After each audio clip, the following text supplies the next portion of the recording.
बिजली चोर बहू। कहते हैं ना, बच्चों में संस्कार माँ बाप से ही आते हैं।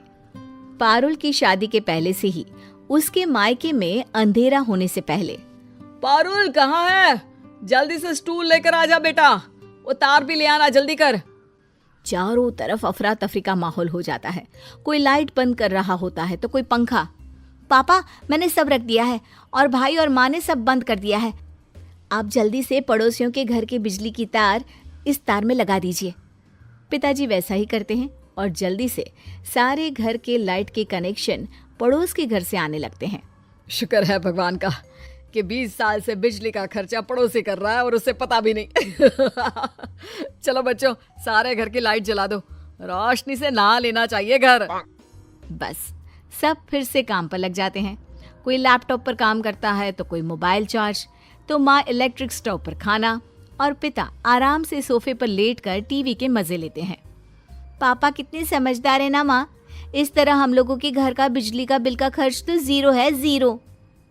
वही पड़ोस के घर, न जाने क्यों शाम होते ही हम लोगों के घर की बत्ती कम हो जाती है और पड़ोसियों का मकान झगमगा जाता है।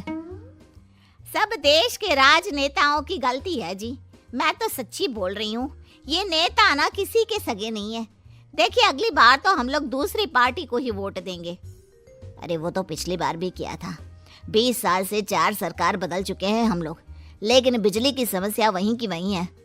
तुम कल भाभी से पूछना किस सरकार को वोट देते हैं जो शाम होते ही घर बिजली से नहा लेता है। अरे बहुत ही शरीफ लोग हैं, बेटी पारुल और बेटा हिमांशु। भाई साहब भी बिल्कुल उसूलों के पक्के इंसान है। ये चमक तो लगता है उनकी सच्चाई और नेक दिली की है। हाँ।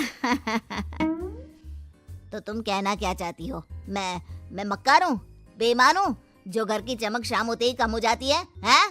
बड़ी आई भाई साहब की तारीफ करने वाली। जाओ जाकर चाय लेकर आओ। बीवी वहां से चली जाती है। अगले रोज पारुल को देखने लड़के वाले आते हैं। लड़की की माँ कहती है, अरे पारुल बेटी, क्या क्या गुण है तुम्हारे अंदर, जरा बतलाओ तो। बहन जी, जो सबसे बड़ा गुण है ना, वो तो है बचत का।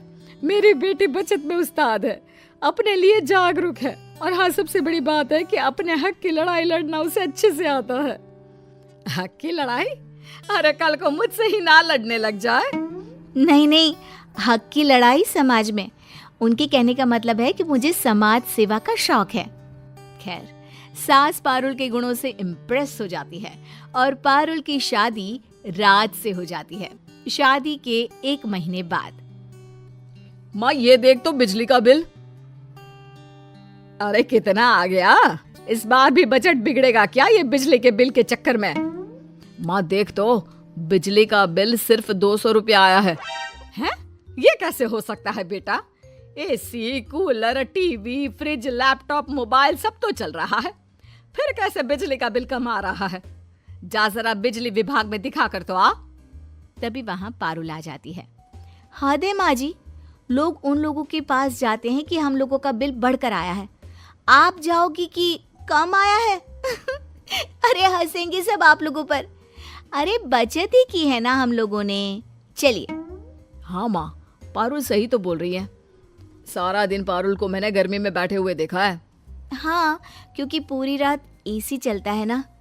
अरे दिन का तो मुझे पता नहीं, मेरा तो मंदिर और सत्संग का ही वक्त निकल जाता है, लेकिन रात को तो मैं टीवी भी देखती हूँ, मोबाइल भी चार्ज करती हूँ, और तो और कमरे का एसी भी चलाती हूँ। ऐसे में 200 रुपए बिल कुछ पच नहीं रहा। अरे माँ जी, पचाने के लिए मैं हूँ ना, आज चूरन डालकर पराठे बना देती हूँ।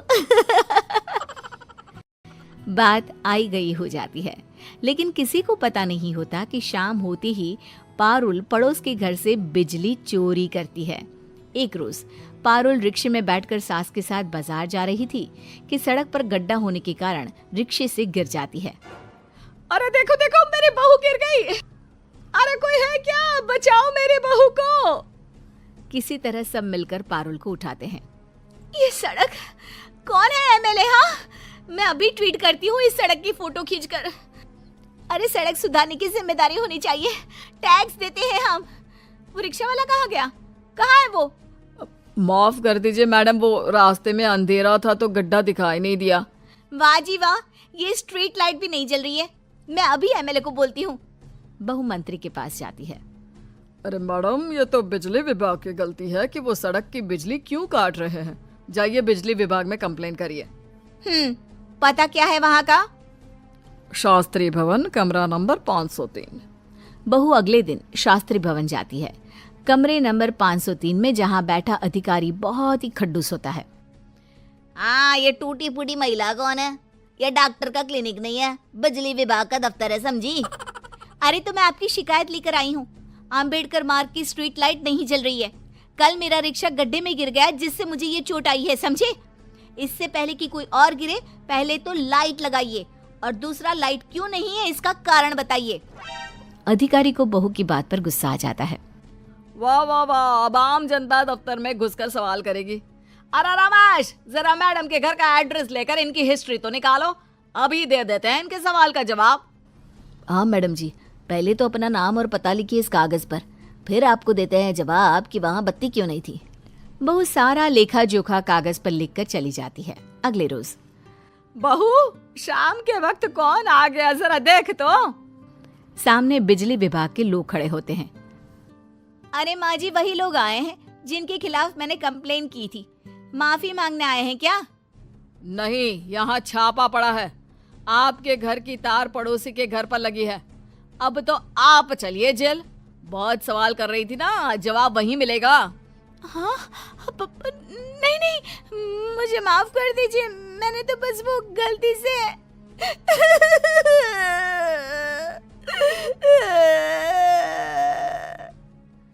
ये बोलकर पारुल रोने लगती है। तभी वहां सास आ जाती है। अरे क्या हो गया? माफ कर देना, माफी मांगने आए हैं, तू क्यों रो रही है? वाह जी वाह, बहू शेर, सास सवा शेर। आप भी चलिए। चलिए? कहाँ चलिए, क्यों चलिए? एक तो आप लोगों की गलती से मेरी बहू गिर गई। शांत हो जाइए माँ जी, चुप हो जाइए। पर सास कहाँ चुप होने वाली थी। हाँ हाँ, और नहीं तो क्या, ऊपर से चलिए चलिए लगा रखा है। तभी वहां पारुल का पति भी आ जाता है। पारुल उसे देखकर जोर से रोने लगती है।